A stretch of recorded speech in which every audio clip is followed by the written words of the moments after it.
گلکی گرینگم جوارا بحثا و مجاره بکن ده چند روزین در باسبویی دا حتی نهاجی گلکی بحثا مزه تکرن مزه یعنی مزه ولاد تا خک گلکی ناسکریه لشامی ایرشین اسرائیل لسر سوریه و کشتنا برپرس و فرماندارین مزن ین ایرانی ین فلسطینی ین حزب الله لبنانی و ین سوری لتاخا مزه چی بو یعنی کشتنا وان ایرش لتاخا مزه چونه سروان اسرائیل یعنی اسرائیل لحر داره دده لی هری زیده لتاخا مزیتا مزیتا که گلکی ناسکریا شامیه چما تاخا مزی تماشبانی نیشن تاخا مزی برای اونها وقت تاخا دولمندان ته ناسکرن کی چوبه سوری امکانی وی درفتی وی هبونه پرین وی زیده بونه چویا لتاخا مزیش خوره یان خانی کری یانجی کری یعنی تاخا که مزنه تاخا که گلکی خوشه لوکسه شامی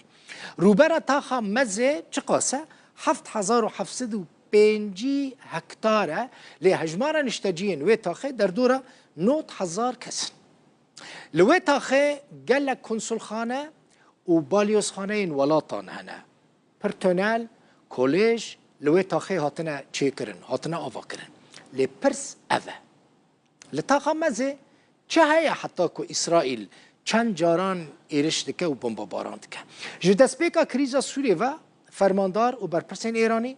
ین حزب الله لبنانی ین حماس لوی داره چه کرن شقش خورا کرتن کری کرن یعنی بارگه خوین سرکه کرن کداره تاخا مزی دناوا 10 روزین و مهدا اسرائیل 3 جاران تاخا مزی بمباران کرد ده انجام وان بمباران داشته غینی فرماندار حزب الله و ایران 14 کسین سیویل جی دوان ایرشین اسرائیل ده هاتنه کشتن